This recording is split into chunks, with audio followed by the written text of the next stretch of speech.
everyone, and welcome to Superior Gold's live investment summit today, hosted by Six. Today, I'm joined by President and Chief Executive Officer Chris Jordan and CFO Paul Olmsted. Chris and Paul are going to walk us through a company presentation, and after we'll move on to the live Q&A session where we'll be accepting questions and answering them. You can submit your questions using the Q&A panel found on the right-hand side of your screen at any time during today's presentation. And as always, the summit is being recorded. It'll be available to watch afterwards on Six.com in the coming days. Without further ado, Chris, Paul, the show is yours. Thank you very much, Cam. Good day, everyone, and thank you for joining me to yet another update on Superior Gold. And thank you for hosting us today, Cam. As a reminder, please refer to slide 2 of our presentation, which is posted on our website to view our cautionary language regarding forward-looking statements. Also note that the dollar amounts in this presentation are in US dollars unless otherwise indicated. So jumping to the next slide, just for everybody, just so we can quickly review exactly where we're situated. So Superior Gold is a TSXV listed producer that owns 100% of the Plutonic Gold operations located in the middle of WA. The Plutonic operations include the underground gold mine, the Hermes open pit projects, and an 80% interest in the Bry Basin joint venture. And now, of course, also the Plutonic Mine pit pushback project. We hold a large prospective land package along the Plutonic Miramai gold belt and with several other gold deposits in close proximity to our existing infrastructure. We hold over 644 square kilometers of prospective land along the Plutonic Miramai gold belt. With several other gold deposits in close proximity to our existing infrastructure, that is a very important strategic advantage for our expansion, and I'll expand on that a little bit later. And jumping into our growth strategy. Our growth strategy at Superior Gold is straightforward and well-defined and delivers on 3 goals. The strategy consists of 4 phases. So the first goal is targeted to put in place a strong base for further growth, therefore delivering safe, stable, and predictable operations. In this first phase, we started working to re-establish steady-state production from the underground mine, and we were encouraged to see the return to state of improving positive cash flow from 2021 onwards. In addition, the near mine resource extension drilling and mineral exploration that started last year has, as predicted, provided future mining fronts for stable, cost-effective feed to the mill. And moving on to our second goal, that is targeted to deliver an operation of scale that produces more than 150,000 ounces per annum at reduced cost, improved cash flow, and therefore strengthening the balance sheet.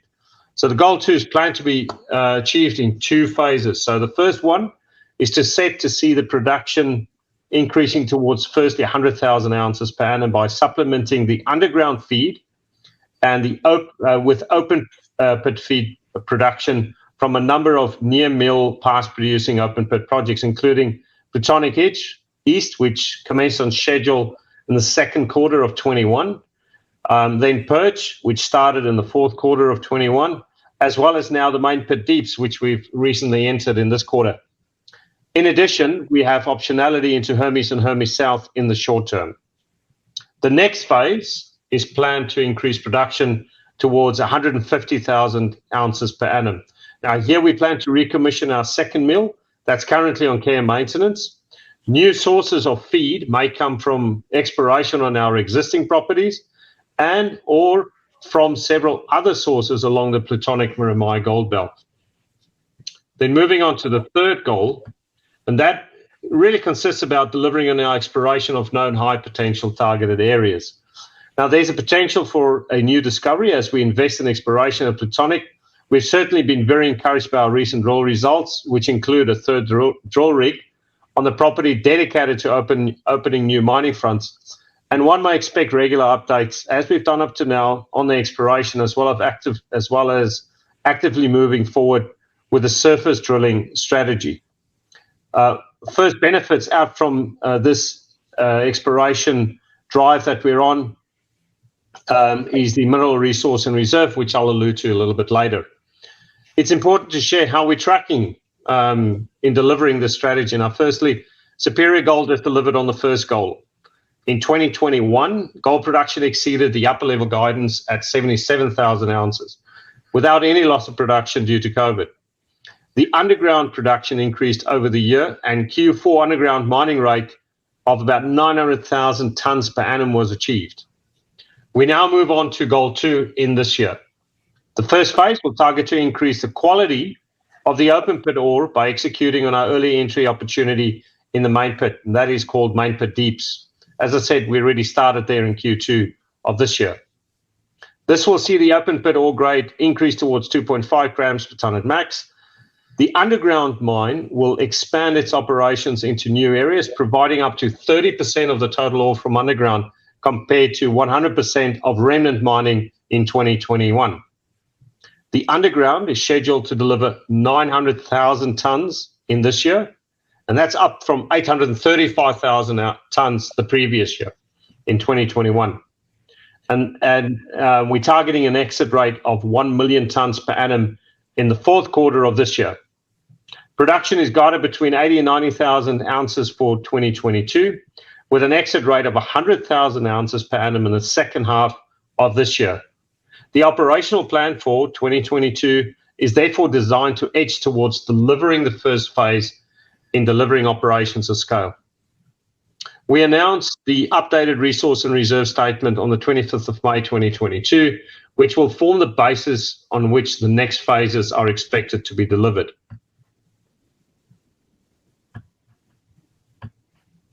Then moving on to our, moving on to our guidance. Our production guidance for 2022 is set at a production of between 80 and 90,000 ounces of gold for this year. So it is a little bit of a slow start in the beginning of the year because we did the main mill maintenance shutdown, which was done in the first quarter. We did a reline in the second quarter and now ramping up into the third or fourth quarter. As the business then also generates cash, we are reinvesting into capital equipment and infrastructure. As you can see there, our significant capital investment in both sustaining as well as non-sustaining capital. In addition, exploration spend has increased. In fact, it more than doubled compared to last year, moving up to between $90 and $100 per ounce produced spent on exploration for 2022.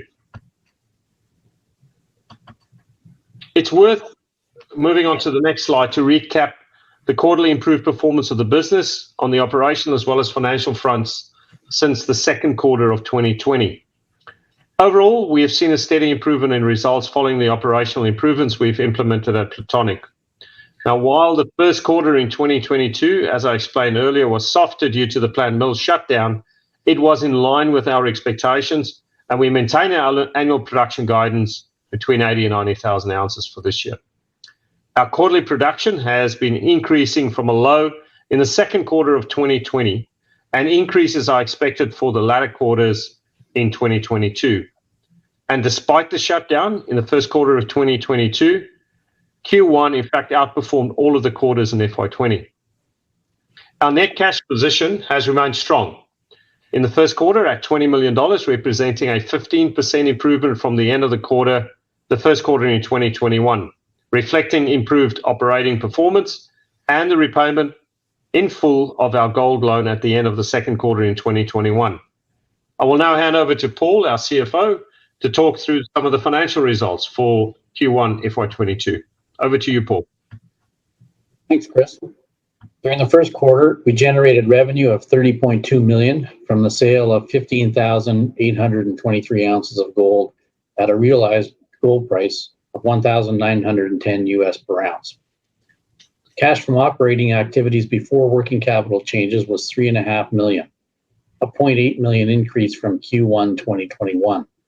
The increase was a result of the gold loan repayments impacting cash from operations in 2021, and that was offset in part by the cash flow impact of the mill maintenance shutdown that was completed in the first quarter of 2022. As Chris mentioned, at the end of the quarter of March 2022, the company had $20 million in cash and cash equivalents, relatively strong position from a balance sheet perspective. Total cash costs were $1,558 per ounce sold, and all-in sustaining costs were $1,729 per ounce, up 12% and 15% respectively in the first quarter of 2022. And that was in line with management expectations as we completed a successful 15-day mill shutdown with the SAG mill. All-in sustaining costs also included higher sustaining exploration and capital expenditures for the quarter, all in line with expectations. I'll now turn that back to Chris for an update on our mineral resource statement. Yeah, thank you very much, Paul. And this is something I've been waiting for some time. A lot of effort and work has gone into finalizing the resource and reserve update for this year. Now, we recently released this, and it was with the effective date of the December 31st, 2021. We're extremely pleased to provide that these updated mineral resource and reserve estimates, which continue to deliver on our stated goal of further improving the quality of our resource and reserves, extending the mine life, and maximizing the potential of this gold deposit. Now, some of the key highlights. Firstly, our proven and probable mineral reserves increased by 66%. That's relative to the 2019 prior to depletion, to 630,000 ounces of gold contained at 3.5 grams per ton, demonstrating a significant increase in life of mine. Measured and indicated mineral resources, inclusive of mineral reserves, increased by 2% to 1.92 million ounces of contained gold at 3.5 grams per ton. Inferred mineral resources increased by 29% to 3.97 million ounces of contained gold at 3.8 grams per ton, pointing to a significant inventory of gold to fuel long-term production here at Plutonic. Further refined geological modeling utilizing three-dimensional modeling that now incorporates all the historical geological data emanating from Barrick all the way through to Northern Star now with our recent results. The mineral resource and reserve estimate for Plutonic Gold operations incorporates all available data from an expanded 2-year exploration program in conjunction with historical geological data, as I said earlier. We believe that the objective approach to the mineral resource estimation is an improved indicator of the future opportunities of Plutonic. The new interpolation methodology described herein is believed to better predict the spatial positioning or distribution of the mineralized and of mineralization and grade estimation. Now, as a result, the mineral resource and reserves have been identified in areas previously disregarded. Since converting to the new models, which continue to be refined, mining from reserve has increased from typically only 8 to 12% in the previous 5 years to 55% in the first 4 months of 2022, and 100% from resource grade shells.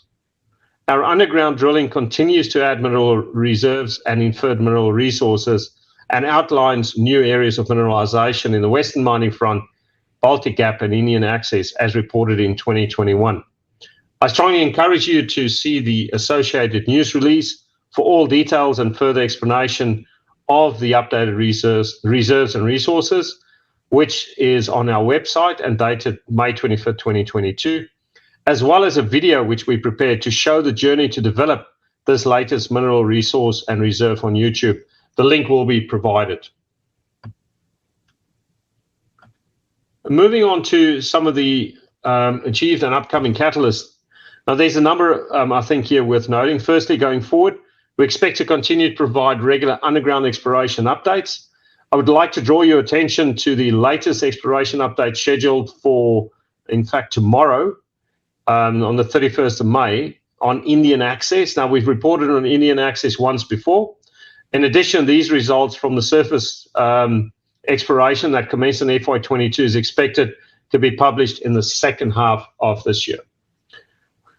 We announced the positive results of the updated resource and reserve, and as I said, our reserve has increased 66% on the December 2019 reserve. We expect more opportunities for improvement as we continue the full potential assessment to unlock the latent capacity in the operations, with specific focus on the life of mine optimization, now with the completion of the latest mineral resource and reserve.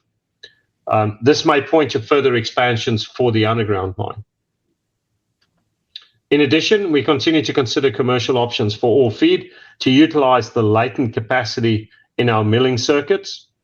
We also expect to be commencing and announcing the results of heritage surveys, which will hopefully have some positive impacts on the Main Pit Pushback project and make clearer the timing of the Hermes South project.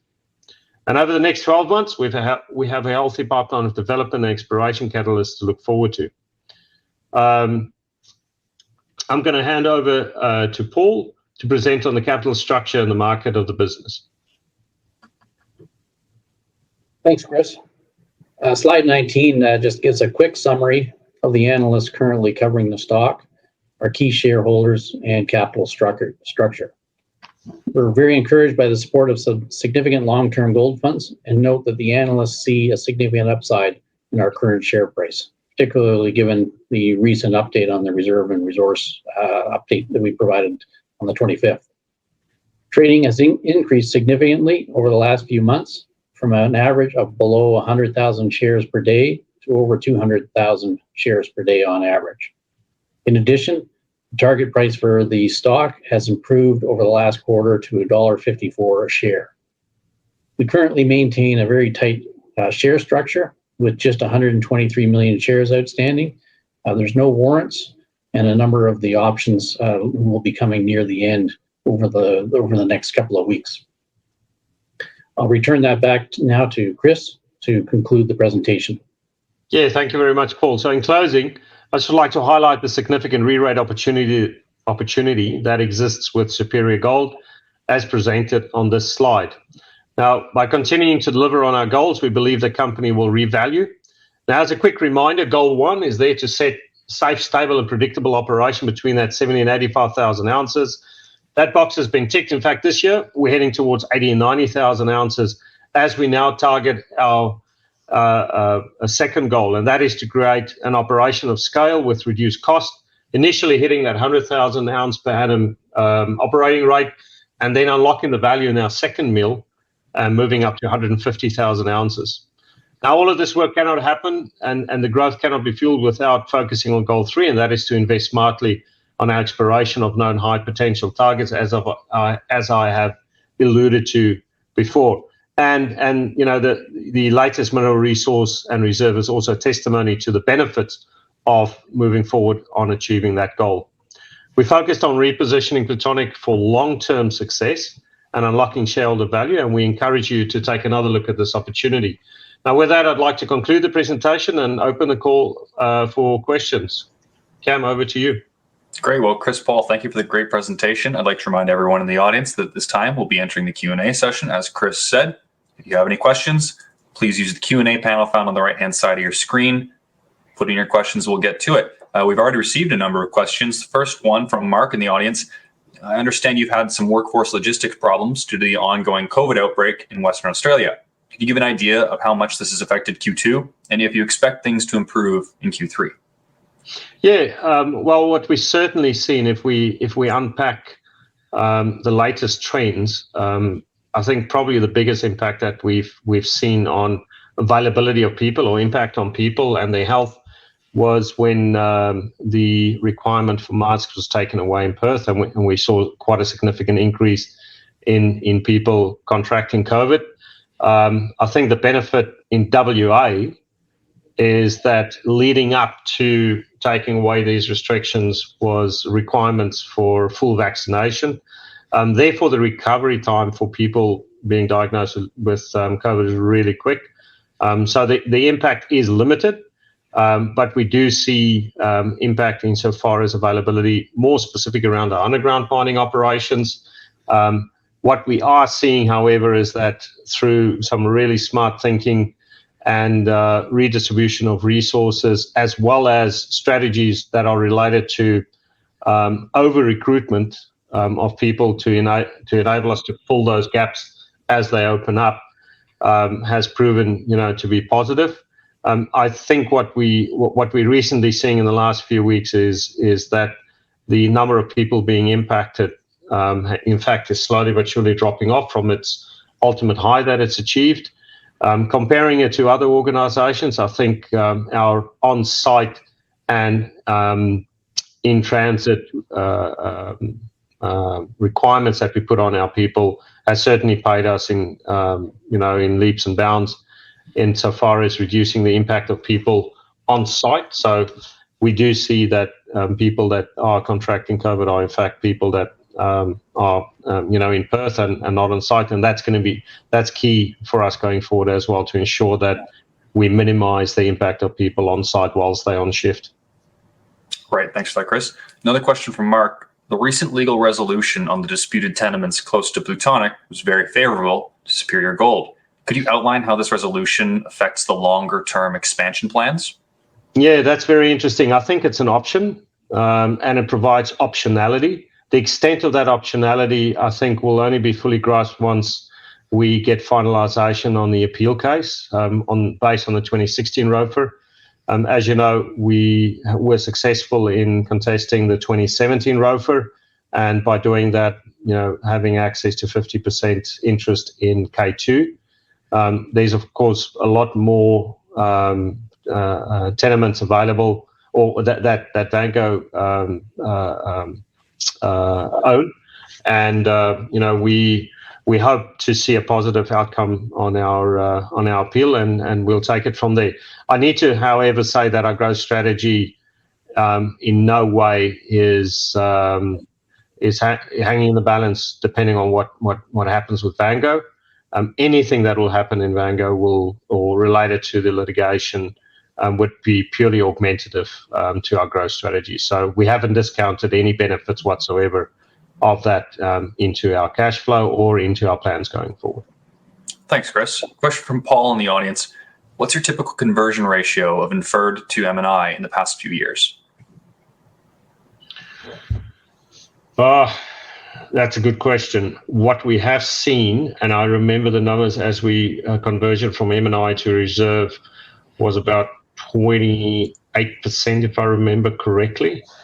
Can I just take a quick rain check? I'm going to ask Mike, maybe you can just check our records. Conversion from inferred to measured and indicated, I just don't have that number available straight away. But what we have seen is that we spent a lot of time and effort drilling in the Western Mining Front over the last 18 months. That's also where we saw the most significant uptick of about 661,000 ounces additional on measured, indicated, and inferred, which is related to the Western Mining Front.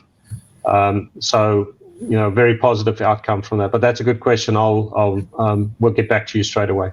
Chris, it's Mike. I just have the chart up. I can tell you that right away. So the average is 26% for the last 2 years. In 2021, it was 32%. So we are seeing an improvement over the average. Okay, so this is from inferred to measured and indicated. Correct. Okay. Thank you. All right, thanks a lot, Mike. Another question. What can we expect in the direction of AISC costs for H2?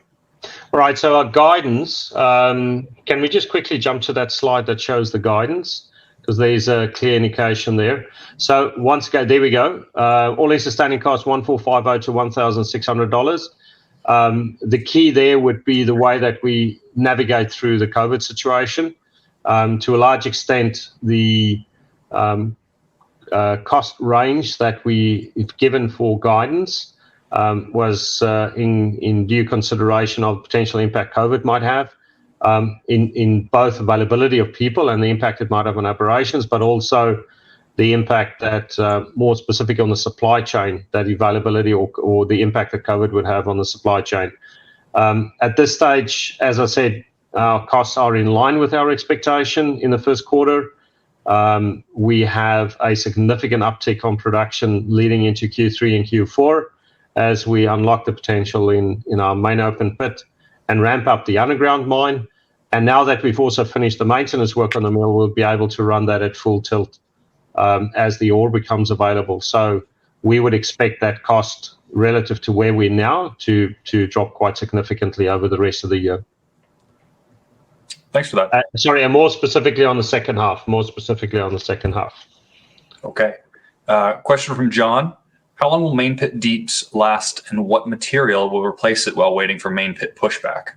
All right, so that's a great question, and it's one that we work on literally on a day-to-day basis. So the first thing is main pit deeps is expected to be running for the remainder of this year It may potentially, with the latest analysis we've seen, have a little bit more in there than we initially anticipated, and we might see some of that ore flowing into the first quarter of next year.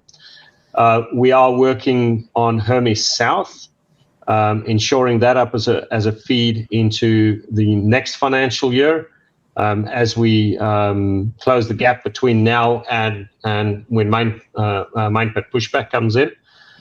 In addition, you would have read in our notes that we've also started a surface drilling at Pelorus, Seaborg, and Central Bore, which is specific targets, surface targets, towards the east of Hermes South. And the whole intent is to pull those 4 targets, which is Hermes South, Pelorus, Seaborg, and Central Bore, into a combined operating entity into the future.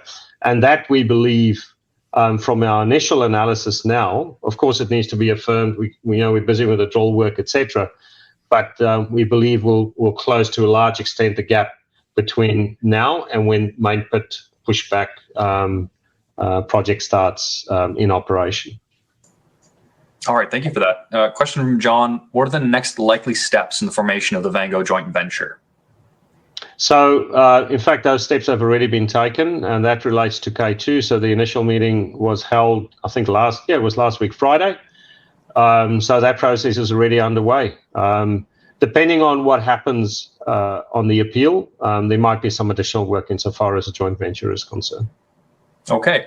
I'm going to kill 2 birds with 1 stone here. Questions from Howard and John in the audience, looking for maybe a bit of a summary on the ROFR lawsuit. What is that? What's going on? And what settlement can be expected for the repayment of legal expenses in regards to that? So, sorry, just give me that first question. The second one I got, the first one.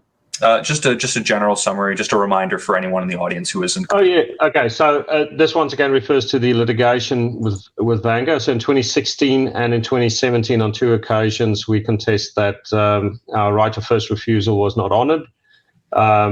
We took that case to court, and we were successful in being awarded the 2017 ROFR. And from there, the K2 interest has culminated.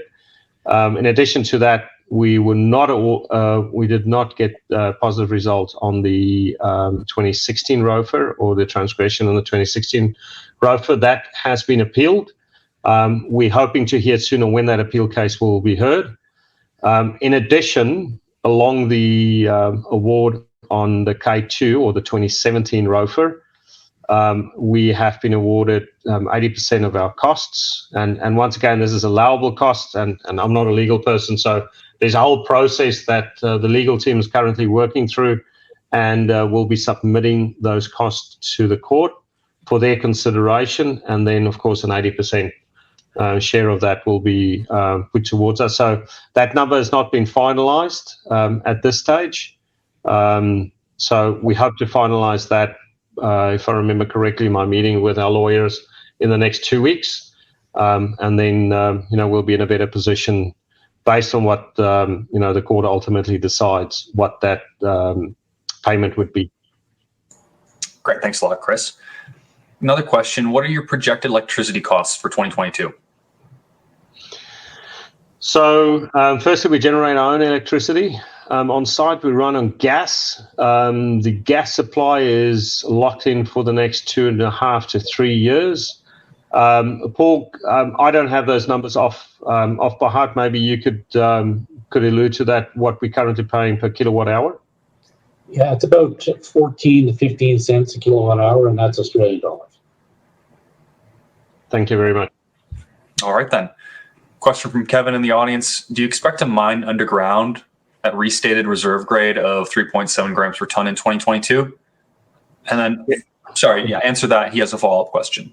Okay, good. So currently, our target stope grade is 3 grams per ton, and we seem to be there and thereabout on average.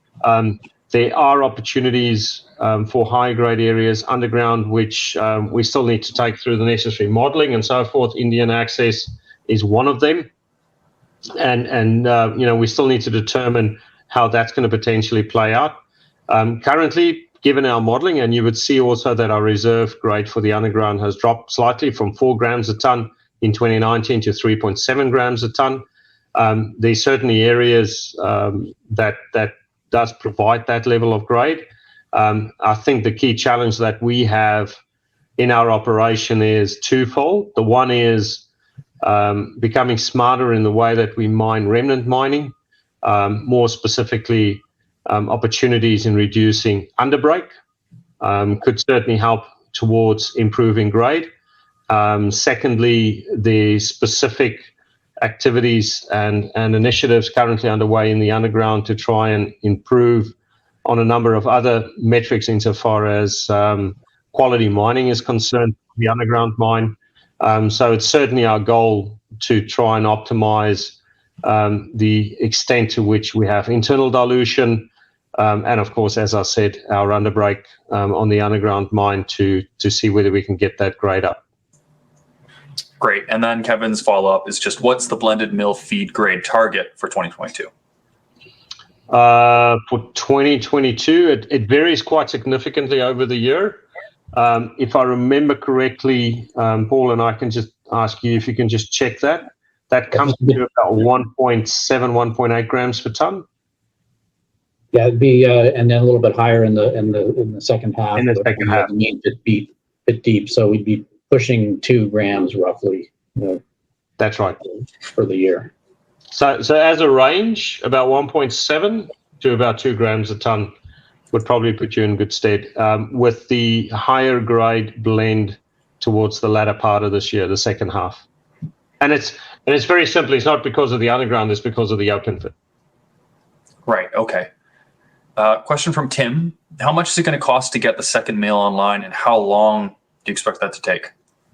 Yeah, I think let's just quickly talk how long it will take off. Firstly, once we've locked in the ore supply, and for that we need about 100,000 tons of ore per month. We would need about between 9 and 12 months to get the mill up and going. And that's currently the indications are it'll be between 20 and 25 million Australian dollars to get that mill up and running in the position that it is now. All right, question from David. Would it be possible to ramp up underground production to 1.8 million tons per annum if the company has enough reserves? Well, I think that's a very pertinent question. And the reason why I say that is that now that the mineral resource and reserve has in fact been published, if you look at the amount of tons that we have in our reserve, and I just want to quickly quote that number.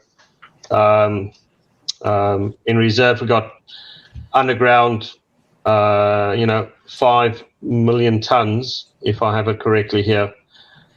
Certainly allows for increased production from the underground, and that's always been our strategy since I joined.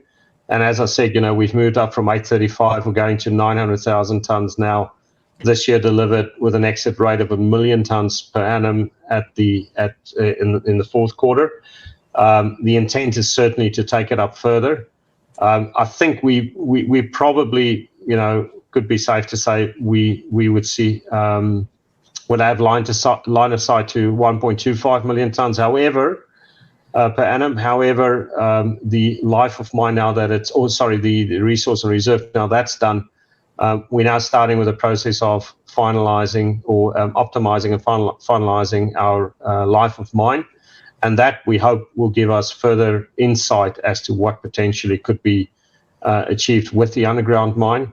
There's no doubt that the underground mine, given the grade that it has, given the mineral endowment, will be the baseline feed to the current mill, the 1.8 million tons per annum mill. So certainly if we can take it up to 1.8 million tons at 2.7 grams per ton, you can run the numbers. It'll be an extremely lucrative milling circuit. So what I can say to you is we still need to do the work. Is it our intent to ramp it up? Yes, absolutely. To what level? That's what the life of mine work will have to tell us over the next few months. And we'll have a much better indication towards the fourth quarter of this year exactly what we would be able to achieve with the underground mine and how long it will take to get there.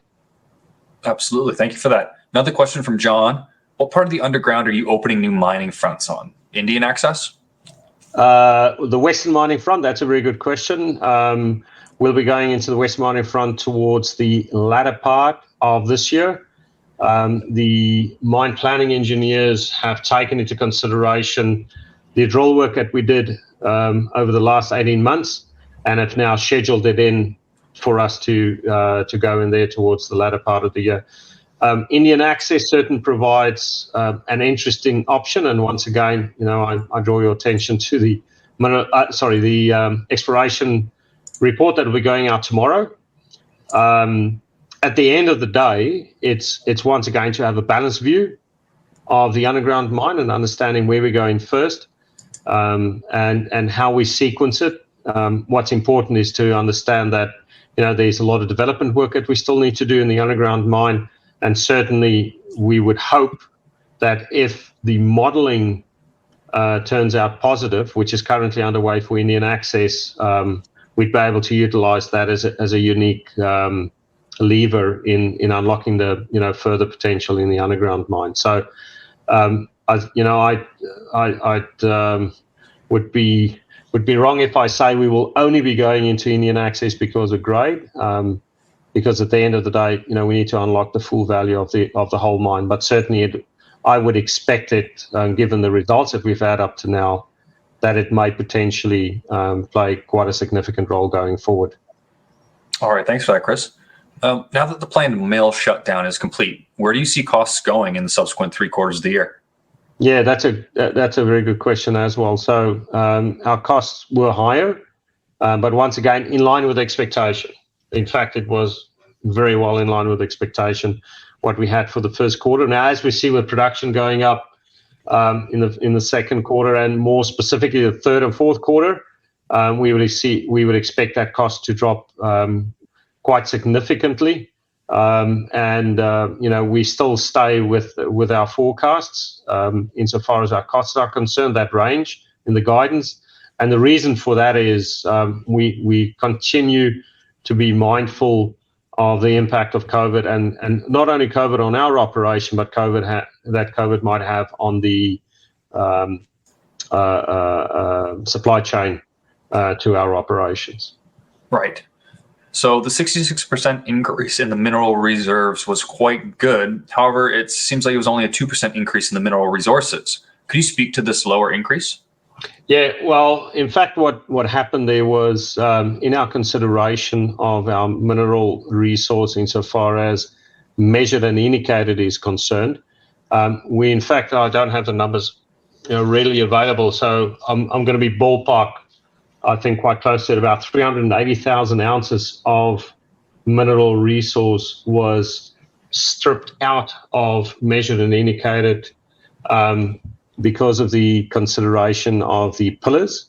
And if you look at the 43101 and the way that it describes consideration of specific ore sections in the underground mine, and what you can include, what you cannot include, our decision that we took was that at this stage we do not see those pillars being mined, and we stripped that out. And as I said, that was about 380,000 ounces. But then we've added that back up, and in fact took the measured and indicated back upwards. So if you take that into consideration, measured and indicated, in fact, did go up quite significantly. But it was to a large extent as it pertains to the interpretation of the guidance given by NI 43101 in our consideration. Right. Do you think you'll be able to eventually feed the second mill with some feed from your current areas you own, or will it all have to come from acquired ounces? I would hope that we do get that. We find enough gold and ore to be able to feed our mill from our own ore sources. It makes a lot of sense from a logistics perspective. It's safer, it's faster. It's on our own property. It's fully in our own control, so it certainly makes sense. But that does not perturb us from looking at other properties. But more importantly, we are, and I think in one of our previous presentations we did say that there's a number of resources which we are aware of now, and it's work that was done after we closed off what we took into consideration into the current mineral resource and reserve, and that's Plutonic East is one. And then there's a surface area to the further east from Plutonic East that we're currently running models, and we're doing it in the same way that we did our underground mine currently. So we're looking forward to seeing what those results might be into the future. If that pans out, that will certainly potentially give us optionality to feed our second mill, especially if you take into consideration, going back to the previous question we had around how do you fill the gap between now into main pit pushback. We're filling that pipeline very well at the moment with projects then going into main pit pushback, and then anything over and above main pit pushback, in fact, would be ore that's available for the second mill. So it's work that's currently underway. In fact, our technical team said to me we'll get our first heads up towards the end of July as to what that potential might be. Now, needless to say, there's a lot of work that needs to go into final, to bringing it up to a point by which we believe we have a project, but we would be definitely informing the market as and when that comes to bear in our consideration of putting it together. In fact, that also forms part of our life of mine. Okay, thanks, Chris. How much money is being spent on surface exploration? Paul, you need to give me the exact breakdown, but if I remember correctly, it's probably about 60% underground, 40% surface. That's about right. So if you go for $10 million, so it's about $6 million underground, $4 million surface drilling. And surface drilling is primarily focused around the areas towards the east of Hermes South, which is Pelorus, Central Bore, and Seaborg. Okay. Well, listen, gentlemen, this has been a great Q&A and a great presentation. That's all the questions we've received. I'd like to thank you for coming on. I'd also like to thank everyone in attendance, especially those who have asked questions. If you didn't get a chance to ask a question, or if you think of one just after, you can always contact Superior Gold. Their information is in this presentation. You can also, of course, find more information on their website, superiorgold.com. But Chris, I'm going to hand things back to you for some. Yeah, thank you very much. Yeah, it was great, and I really appreciate the quality of the questions. It certainly sharpens our saw on this end. So thank you very much for that. I want to thank my team for supporting me as well. There's a few questions I wasn't exactly on top of the numbers, but thank you very much for that. It just shows that we are working very tightly as a team as we take this business forward. I do, however, if there's one call out that I want to make is call out for people on the call to go to that link, that YouTube link.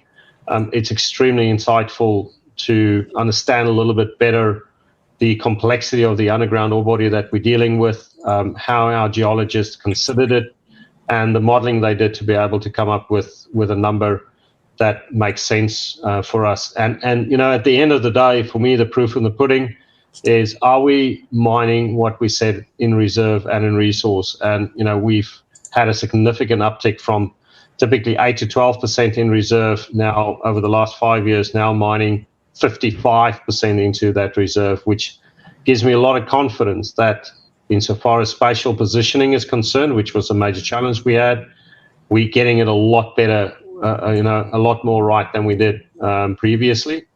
And at 100% within resource, there's a lot more substance, I believe, in our resource and reserve statement at this stage. All right. Well, Chris, I think with that, we'll wrap things up for the day. Thank you again for coming on, and thank everyone for joining us. I hope you have a good rest of your week. Cheers. Thank you very much.